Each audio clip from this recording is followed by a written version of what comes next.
boa noite, quero cumprimentá-los, saudá-los em nome de Jesus, também aqueles que nos assistem pela internet, a transmissão ao vivo, quero saudá-los e dizer da nossa alegria estar aqui nessa noite. Eu queria convidá-los a abrir a palavra de Deus na carta de Paulo aos Romanos, no capítulo 1. E vamos deixar aí a nossa Bíblia aberta. Nós falaremos a partir do verso 16 até o final do capítulo. Romanos 1, 16 a 32. O meu objetivo aqui na conferência é fazer 4 exposições na carta aos Romanos sobre o tema do congresso, que é evangelização e missões. A pergunta é: por que Romanos? Para muita gente, a carta aos Romanos é uma carta doutrinária, teológica, ou nas palavras de Zwinglio, é a mais sistemática de todas as cartas de Paulo. Todavia, nós devemos ver a carta aos Romanos como uma das cartas mais missionárias do Novo Testamento. Vamos começar com os motivos que levaram Paulo a escrever Romanos, para demonstrar esse ponto.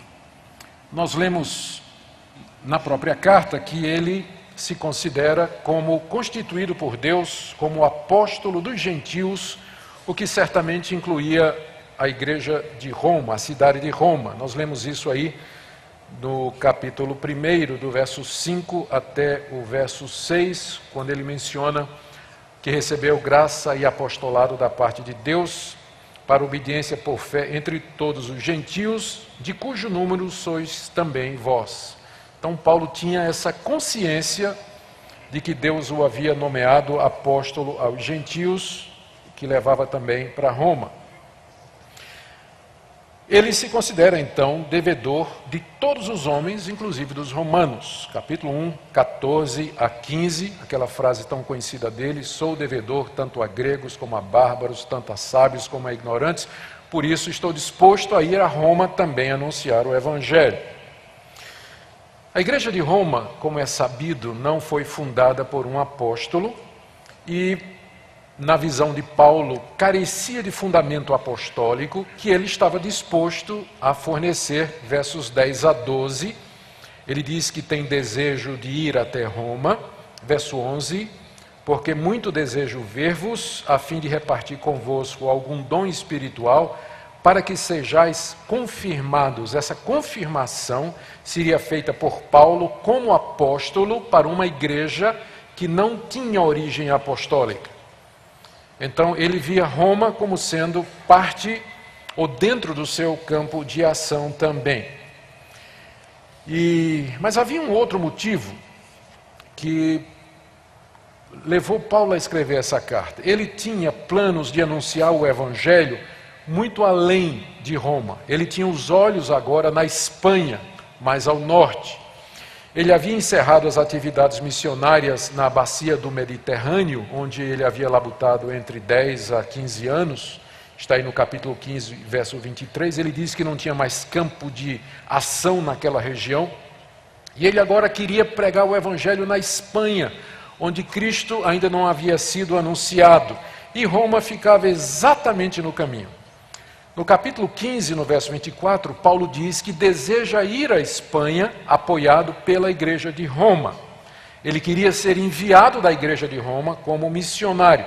Só que no momento ele estava ocupado com outra missão. Ele iria terminar aquela missão primeiro. A missão era levar uma oferta para os pobres da Judeia, em Jerusalém.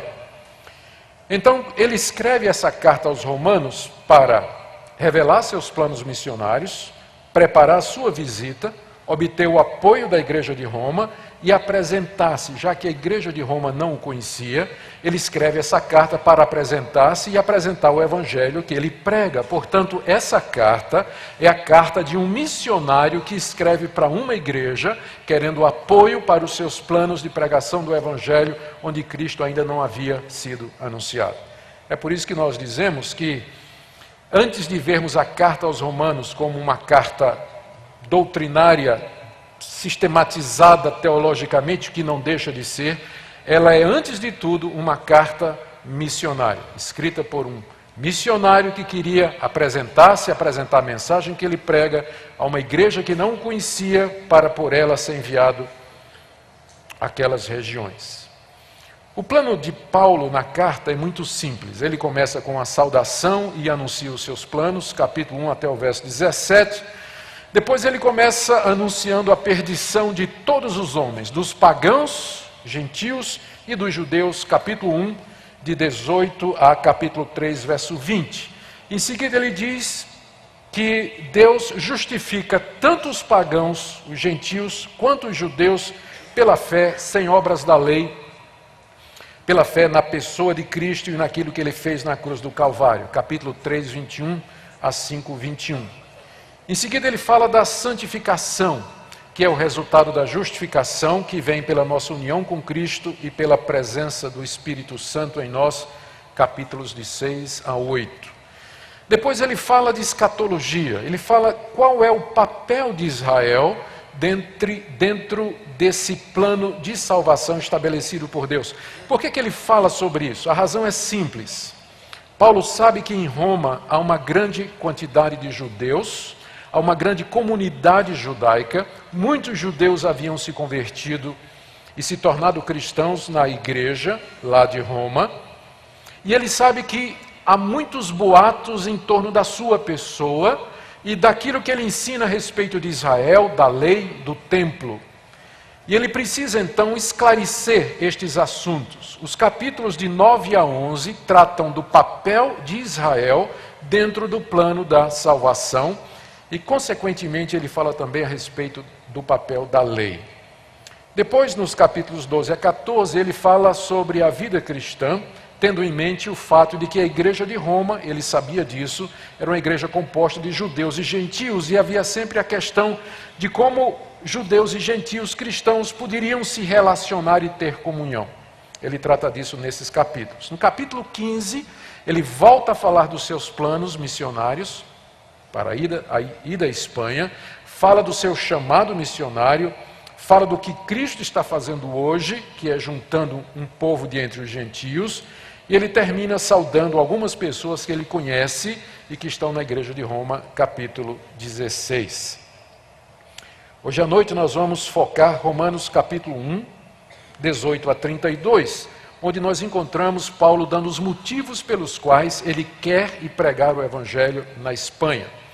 Amanhã de manhã, se Deus permitir, nós vamos ver no capítulo 11, onde ele explica por que é que Israel rejeitou o Evangelho, e aí vai entrar a questão da soberania de Deus versus a responsabilidade de Israel, que vai ser tratada no capítulo 10, que será a terceira palestra, e então, finalmente, o capítulo 15, onde Paulo fala dos seus projetos missionários para a igreja. Esse é o nosso alvo, assim queira Deus nos abençoar. Hoje à noite nós vamos ficar no capítulo 1, 18 a 32, onde Paulo expõe a completa perdição dos gentios.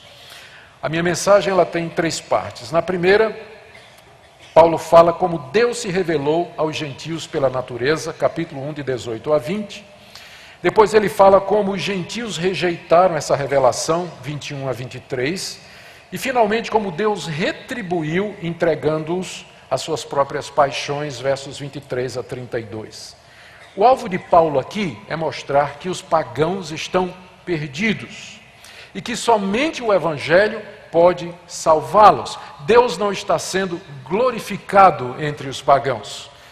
Movido pelo zelo pela glória de Deus e por amor àqueles pagãos perdidos, a pergunta de Paulo é: vocês estão dispostos a me enviar à Espanha para pregar o Evangelho?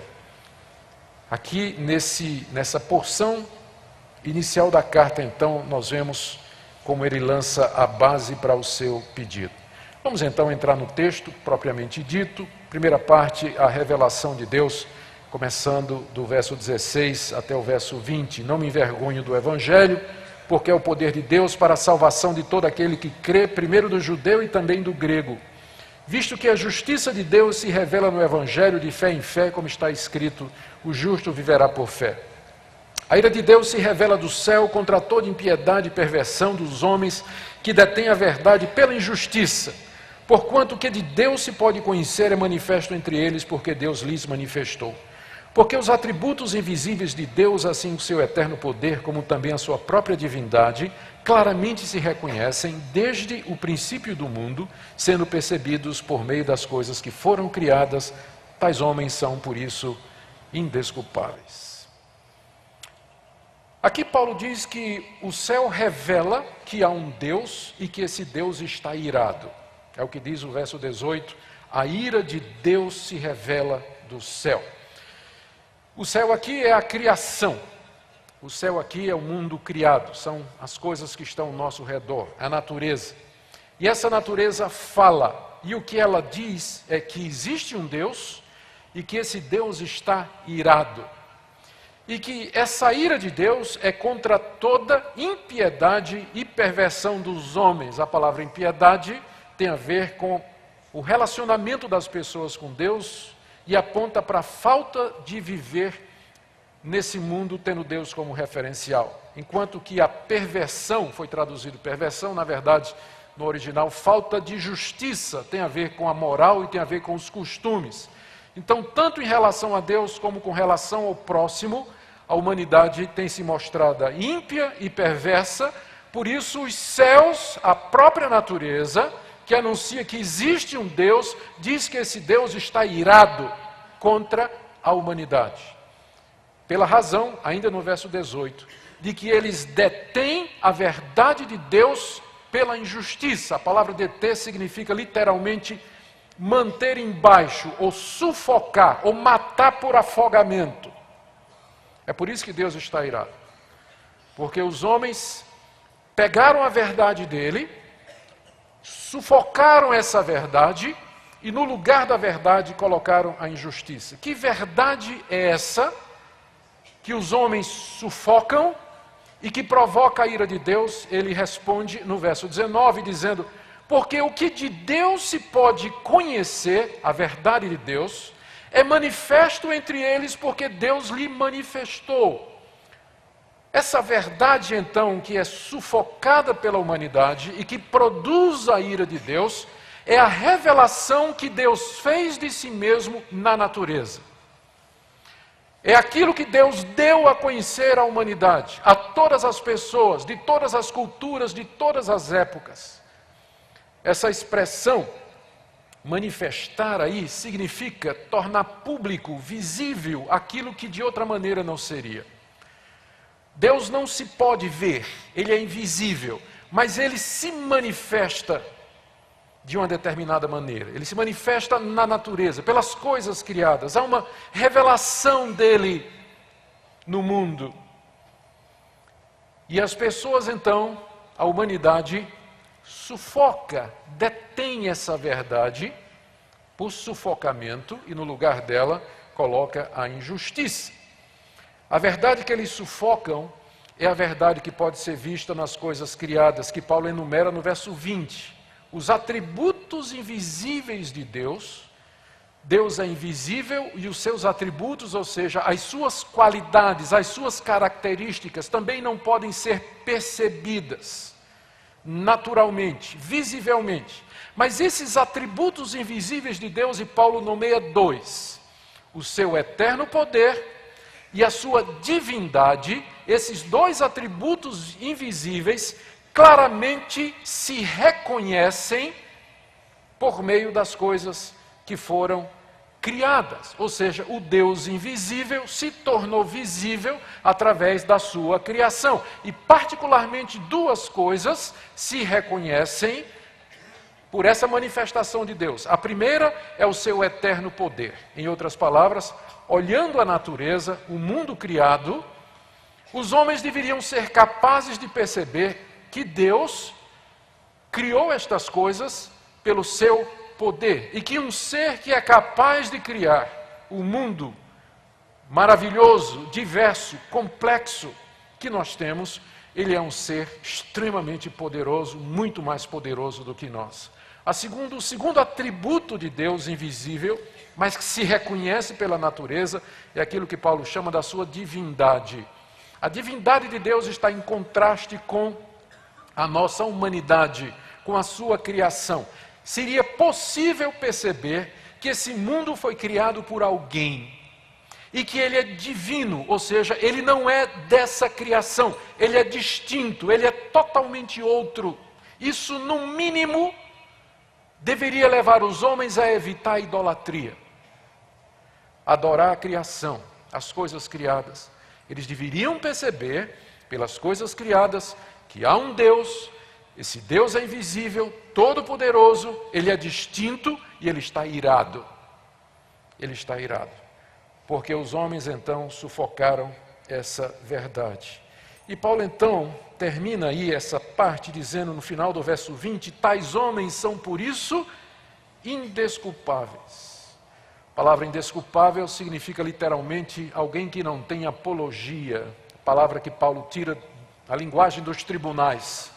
Apologia é aquele discurso de defesa que era feito em favor do acusado, em que ele tentava se explicar, se defender, dizer por que ele não era culpado.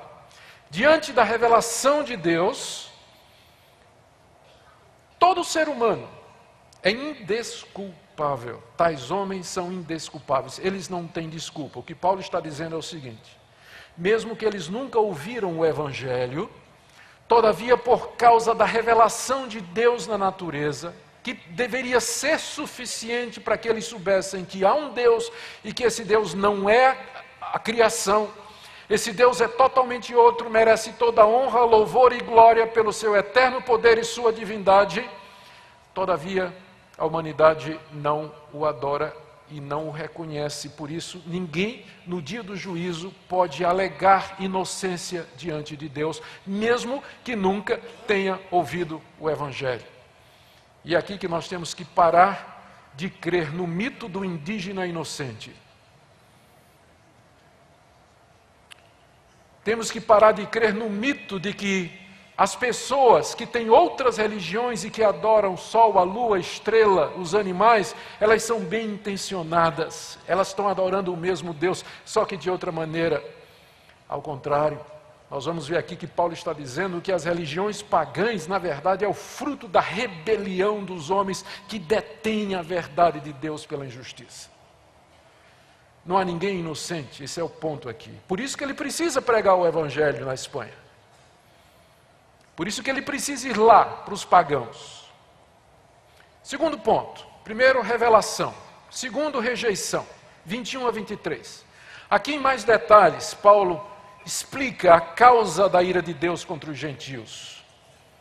21. Porquanto, tendo conhecimento de Deus, não o glorificaram como Deus, nem lhe deram graças, antes se tornaram nulos em seus próprios raciocínios, obscurecendo-se-lhes o coração insensato.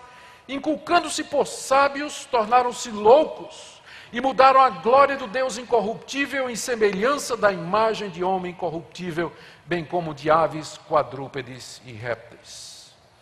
Aqui nessa parte, Paulo expõe o processo pelo qual a humanidade veio a sufocar a verdade de Deus e substituí-la pela mentira. Ele começa dizendo no verso 21 que eles tinham conhecimento. Está aí, verso 21. Porquanto, tendo conhecimento de Deus. Ninguém nasce ateu. Ateísmo é uma decisão que as pessoas tomam a uma certa altura da sua vida. Ninguém nasce ateu. O conhecimento de Deus está ao nosso redor, em todo lugar, fora de nós e dentro de nós, por causa da imagem e semelhança de Deus, que o pecado não destruiu, mas apenas danificou. Como uma folha de papel que foi amassada, você estica de volta, ela dá sinais de que não é mais a mesma coisa. Assim é a imagem de Deus em nós, amassada, amarrotada pelo pecado, contudo continua sendo a imagem de Deus em nós. Ninguém nasce ateu, mas a semente do conhecimento de Deus está na consciência de cada um e brilha no mundo ao nosso redor. Tendo conhecimento de Deus, ele está falando dos pagãos. Está falando dos gentios, eles têm conhecimento de Deus. Mas o que é que eles fizeram com esse conhecimento?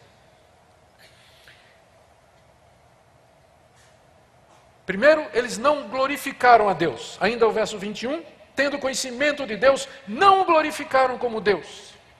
É isso que eles deviam ter feito. A revelação natural seria suficiente para que as pessoas entendessem que há um Deus que merece toda a glória. Eles sabem disso.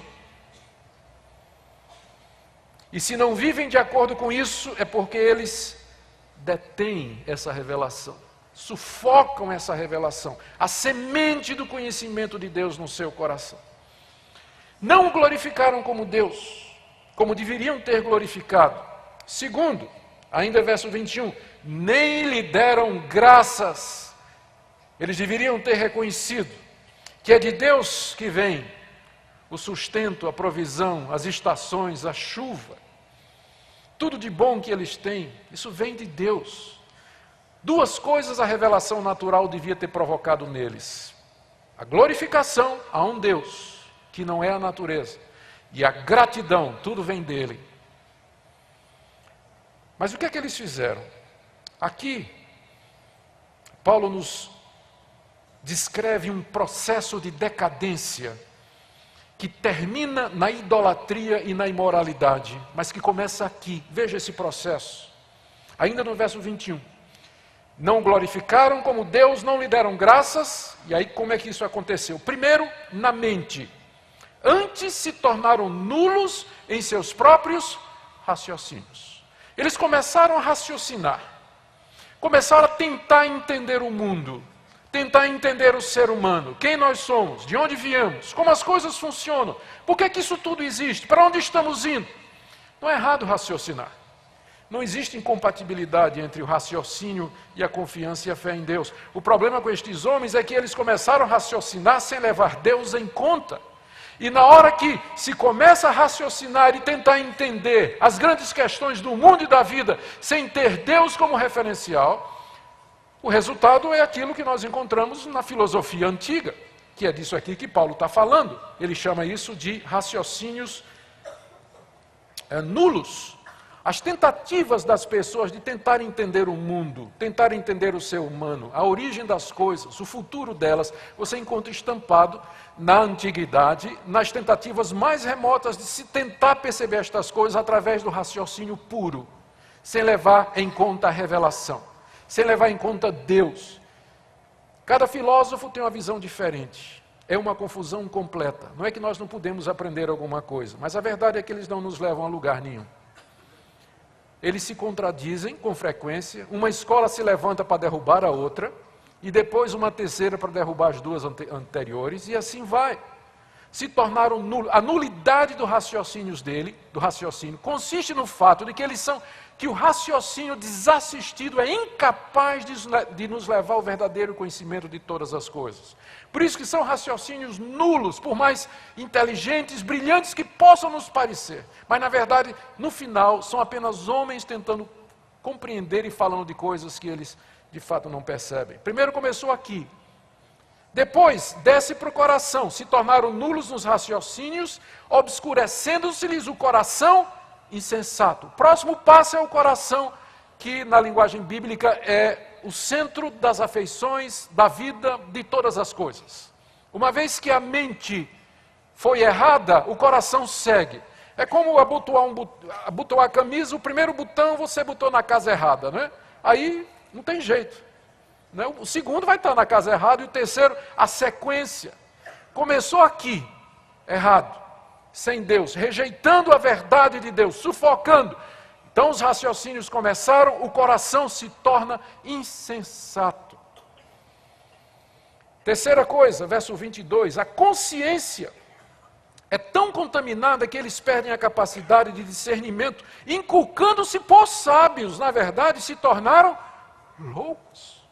A consciência foi tão afetada que eles passaram a ter a impressão, ou a visão deles, de que eles eram sábios, conhecedores de todas as coisas, dominadores dos segredos do universo, com todas as respostas para todas as perguntas, mas na realidade, do ponto de vista de Deus, eles eram loucos, porque estavam tentando entender o mundo e viver nesse mundo sem ter Deus como referencial, tendo rejeitado a revelação de Deus. O que Paulo está fazendo aqui é dando quadro da realidade do paganismo de sua época. Nós estamos falando aqui de duas culturas principais na época de Paulo. A cultura romana na qual ele vivia e a cultura grega, que ele conhecia tão bem. E é isso aqui que ele está dizendo, a respeito daquela cultura, daquela época. Por mais inteligente que parecesse, na verdade era loucura diante de Deus. O quarto passo é a religião, verso 23. Mudaram a glória de Deus, do Deus incorruptível, em semelhança da imagem de homem corruptível, bem como de aves, quadrúpedes e répteis. Percebem a sequência da decadência? Cabeça, coração, consciência, religião. Agora você vai encontrar estes sábios ao pé de um altar onde tem o boi Apis, a ave Ibis, o rei Faraó, o imperador, adorando a criatura em vez do Criador. Todo mundo se ajoelha diante de algum Deus. E na hora que você detém a verdade pela injustiça, você vai se pegar adorando em algum outro altar, que não o altar do Deus verdadeiro. Começa aqui, vai até a religião e o próximo passo é a conduta moral. Do verso 24 até o verso 32, Paulo descreve a perversão dos costumes que havia entre os pagãos. E é tudo uma sequência. E é o terceiro ponto da palavra dele aqui, retribuição. Primeira revelação, Deus se revela, a sua verdade está manifesta nas coisas criadas. Segundo, o que é que os homens fizeram com esta revelação? Eles a suprimiram, eles a trocaram e, julgando-se sábios, se tornaram loucos e passaram a adorar a criatura em vez do Criador. Passaram a adorar, nas palavras de Paulo, o homem corruptível, aves, quadrúpedes e répteis. Se você olhar os deuses do Egito, os deuses gregos, os deuses romanos, tudo se encaixa aqui. E agora vem o terceiro passo, a retribuição. O que é que Deus fez diante da rejeição humana? Deus entrega os gentios a si mesmos. Aqui Paulo explica em que consiste essa ira de Deus que ele mencionou no verso 18. A ira de Deus que se revela do céu não consiste em Deus mandar fogo e enxofre, como ele mandou sobre Sodoma e Gomorra, mas não. Consiste talvez em algo pior. Deus simplesmente disse àquela geração: seja feita a tua vontade. Talvez não haja um castigo maior de Deus para o pecador do que ele dizer isso. É isso que você quer? Seja feita a tua vontade. Seja feita a tua vontade. 3 vezes na sequência, Paulo diz que Deus entregou aquelas pessoas às suas próprias paixões. Verso 24, por isso Deus entregou tais homens à imundícia, pelas concupiscências de seu próprio coração, para desonrar o seu corpo entre si. Pois eles mudaram a verdade de Deus em mentira, adorando e servindo a criatura em lugar do Criador, o qual é bendito eternamente. Amém. Por causa disso os entregou Deus, segunda vez, às paixões infames, porque até as mulheres mudaram o modo natural de suas relações íntimas por outro contrário à natureza. Semelhantemente, os homens também, deixando o contato natural da mulher, se inflamaram mutuamente em sua sensualidade, cometendo torpeza, homens com homens, e recebendo em si mesmos a merecida punição do seu erro. E por haverem desprezado o conhecimento de Deus, o próprio Deus os entregou, terceira vez, a uma disposição mental reprovável para praticarem coisas inconvenientes, cheios de toda injustiça, malícia, avareza e maldade, possuídos de inveja, homicídio, contenda, dolo, malignidade, sendo difamadores, caluniadores, aborrecidos de Deus, insolentes, soberbos, presunçosos, inventores de males, desobedientes aos pais, insensatos, pérfidos, sem afeição natural e sem misericórdia. Aqui nessa passagem, então, Paulo descreve, como eu disse, em que consiste a ira de Deus sobre a humanidade perdida. Consiste nisso, que Deus os entregou às suas próprias paixões. E aqui a decadência é completa. Começa com raciocínio nulo, coração insensato, consciência amortecida, idolatria e perversão sexual. Agora nós já sabemos como é que funciona nas culturas, como é que funciona nos indivíduos. Porque esse é o processo geralmente, é um processo de endurecimento. e afastamento de Deus que culmina nessa perversão que ele descreve aqui. Note que essa entrega judicial, condenatória, retributiva da santidade de Deus sobre os pagãos é proporcional ao pecado deles. Por haverem desonrado a Deus, Deus os entregou à imundícia para desonrarem os seus corpos entre si. Verso 23, mudaram a glória do Deus incorruptível. Verso 24, por isso Deus entregou tais homens à imundícia para desonrarem os seus corpos entre si. Eles desonraram a Deus na hora que adoraram a criatura, em vez de adorar o Criador. Deus então os entregou às suas próprias paixões para que eles desonrassem os seus corpos. A justiça retributiva de Deus é proporcional ao pecado que é cometido. Desonraram a Deus, tudo bem, eu vou entregar vocês para que vocês se desonrem entre si. Veja também, por haverem desonrado a Deus, por haverem mudado a verdade de Deus em mentira, Deus os entregou para que eles mudassem o modo natural de suas relações. Verso 25, mudaram a verdade de Deus em mentira, adorando e servindo a criatura em lugar do Criador. Verso 26, por isso Deus os entregou a paixões infames, até as suas mulheres mudaram, a palavra-chave aqui é mudaram, não é? Mudaram o modo natural de suas relações íntimas por outro, e também no verso 27 com relação aos homens. Porque eles mudaram a verdade de Deus em mentira, Deus os entregou para que eles mudassem uma das coisas mais sagradas que Deus havia feito, as relações sexuais. E agora aquilo que era normal, homem com mulher, agora eles mudaram para mulher com mulher e homem com homem. Eu sei que tem gente que quer olhar para essa questão do lesbianismo e da homossexualidade de outra perspectiva. E eu compreendo que esse é um assunto extremamente sensível. Mas nós não podemos deixar de ver, à luz do que está escrito aqui, que essa mudança no modo natural está na escala final desse processo que começa lá em cima com uma rejeição da revelação de Deus. Quando a gente olha para a nossa cultura e para outras culturas, e a gente percebe que essa mudança do que é natural para o que é não natural, começa a se tornar popular e aceitável, nós vemos sinais da ira de Deus sobre a nossa cultura. As pessoas perguntam, mas se a humanidade está se afastando de Deus, onde é que estão os sinais da ira de Deus? Eu não estou vendo a crise econômica, não estou vendo pragas, epidemias matando milhares de pessoas. Não, é que você está olhando no lugar errado. Deus os entregou. Essa é a verdade. Eles mudaram a glória de Deus, Deus os entregou para que eles mudassem o modo natural de suas relações. E continua na mesma proporção. Verso 28. E por haverem desprezado o conhecimento de Deus, Deus os entregou uma disposição mental reprovável. No grego, não aparece aqui na nossa tradução, literalmente está dizendo, porque eles não aprovaram a Deus, Deus os entregou a uma disposição mental reprovável. Vocês me reprovaram? Então eu vou entregar vocês a uma disposição mental reprovada. É proporcional ao que eles fizeram. E o resultado está aí. A partir do verso 29 tem um catálogo impressionante dos vícios e condutas dos gentios, do mundo grego e do mundo romano. Injustiça, malícia, avareza, maldade, inveja, homicídio, contenda, dolo, malignidade, difamação, calúnia, aborrecidos de Deus, insolentes, presunçosos, soberbos, inventores de males, desobedientes aos pais, insensatos, pérfidos, sem afeição natural e sem misericórdia. Aqui está a razão pela qual Paulo precisa pregar o Evangelho na Espanha e aos pagãos, porque esta é a situação da humanidade.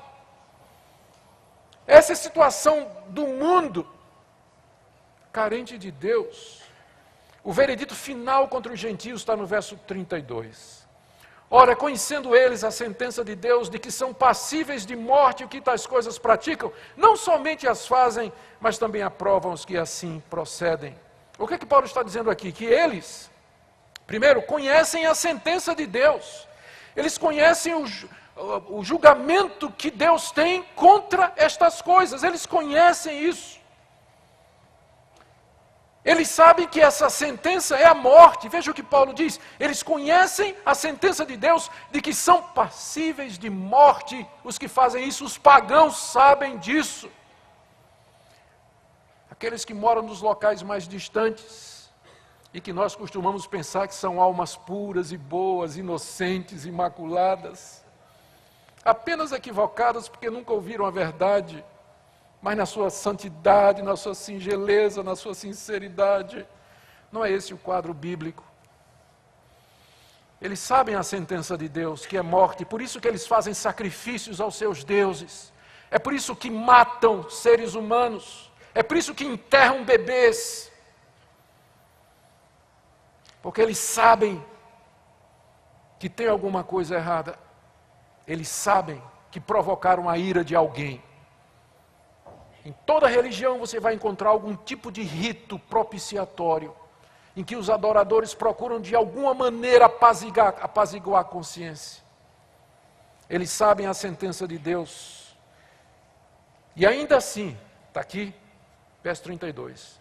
Mesmo sabendo isso, eles não somente fazem estas coisas, mas também aprovam, gostam de ver, aprovam, bate palma quando alguém está fazendo.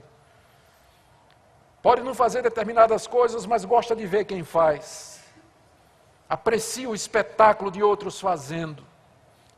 E quando eles fazem isso, eles estão indo contra o conhecimento de Deus que brilha ao nosso redor na natureza e na consciência. E aqui, queridos, nós temos as razões pelas quais Paulo quer ir pregar aos gentios na Espanha.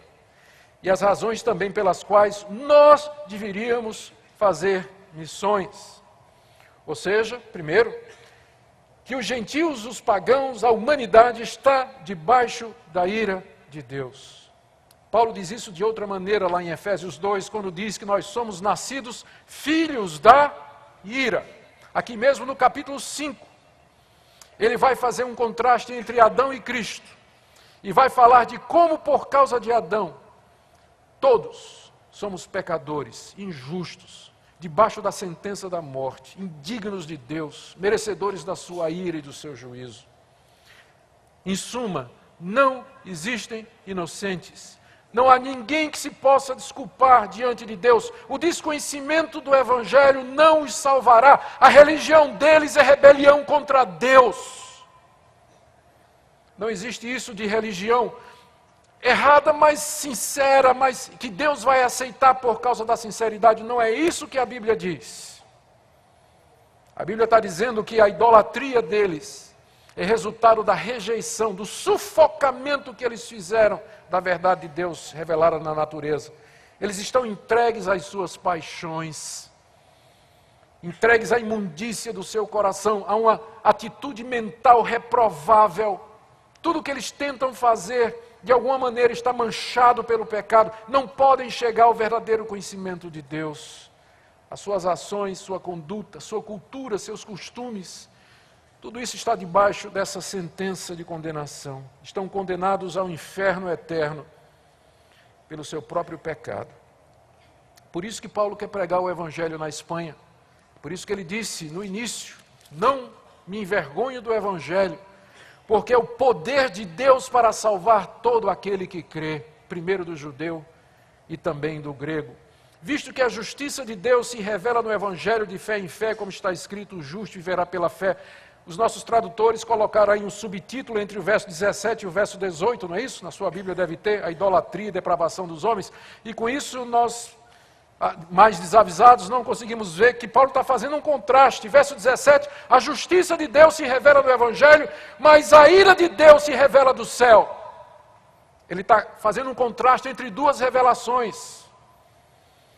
A revelação natural que o mundo inteiro tem e que os deixa indesculpáveis, só revela a ira de Deus, que há um Deus, esse Deus está irado. Mas no Evangelho, verso 17, a justiça de Deus, a justiça salvadora em Cristo Jesus se revela.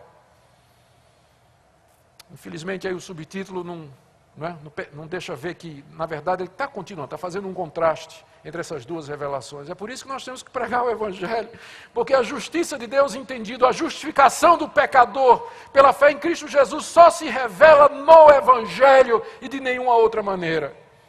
É por isso que ele escreve essa carta à igreja de Roma e diz: eu tenho planos de anunciar esse Evangelho lá na Espanha, eu preciso do apoio de vocês. O que movia Paulo? Era essa consciência do estado real da humanidade. E por que muita gente hoje não está envolvida em missões e não se interessa? Porque ele vê as pessoas como árvores andando. Eles olham para as pessoas e não percebem o estado real do seu vizinho, do seu colega de classe, do seu colega de trabalho. E da cultura ao nosso redor. Nós nos acostumamos com as pessoas, a verdade é essa.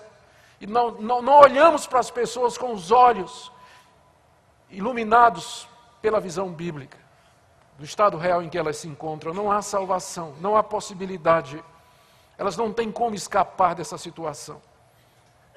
Mas a razão maior que motiva o apóstolo Paulo, vocês perceberam naturalmente. O que incomoda Paulo aqui, e que ele disse várias vezes, é que Deus não está recebendo a glória. Deus não está recebendo a glória. Eles deveriam, como ele diz aqui no verso anterior, eles deveriam ter glorificado a Deus. Eles deveriam ter dado graças a Deus. Mas o que eles fizeram? Mudaram a glória de Deus. Paulo está preocupado acima de tudo com isso, é claro. Ele tem paixão por essas pessoas, está preocupado com o estado delas. Mas o que move Paulo é que Deus não está recebendo a glória entre os gentios. Quem está recebendo a glória é a criação de Deus. Aves, quadrúpedes e répteis, diante dos quais os pagãos se prostram. É isso que move Paulo. É isso que o incomoda. É por isso que ele quer pregar o Evangelho a eles. Só assim Deus receberá a glória no mundo, quando a justiça do Evangelho for anunciada. E eu termino aqui, na expectativa de que 2 pontos, pelo menos, tenham ficado claros para nós, quando falamos sobre missões. Primeiro, que não há ninguém inocente diante de Deus. E ninguém no dia do juízo pode alegar diante de Deus inocência e pedir misericórdia, clemência e salvação, sob a desculpa de que nunca ninguém lhe pregou o Evangelho. Essa ideia nunca passou pela cabeça de Paulo. Para Paulo, os pagãos estão perdidos. Todos eles, irremediavelmente perdidos. E somente o Evangelho pode salvá-los. Vamos acabar de vez com o mito do indígena inocente. Vamos tirar isso de dentro das nossas igrejas, da nossa antropologia, do nosso comitê missionário, junta de missões. Não. Todos pecaram e carecem da glória de Deus. Segunda coisa, segundo ponto, que eu gostaria de ter deixado claro aqui nessa noite, é que o que move Paulo, acima de tudo, é a glória de Deus. Ele quer que Deus seja glorificado também entre os gentios. Por isso ele está disposto a ir até a Espanha, anunciar o Evangelho Salvador, para não somente reconciliar estas pessoas com Deus, mas também para que Deus seja glorificado por meio daqueles que, perdidos em suas ofensas e pecados, agora podem reconhecer a Deus, adorá-lo, agradecê-lo e servi-lo na mediação de Jesus. Amém? Vamos orar. Nosso Deus, bendizemos o Teu nome pela Tua revelação e pedimos que Tu nos perdoes quando nós deixamos de entender a realidade na qual o mundo se encontra. E é por isso que nós não estamos com o coração apaixonado por missões, porque nos acostumamos, ó Deus, com a miséria desse mundo. Pedimos ao Senhor que abra os nossos olhos, que levantes a Tua igreja para anunciar a Tua palavra a esse mundo perdido, para que Tu recebas a glória entre todas as nações e também aqui na nossa pátria, em nome de Jesus. Amém.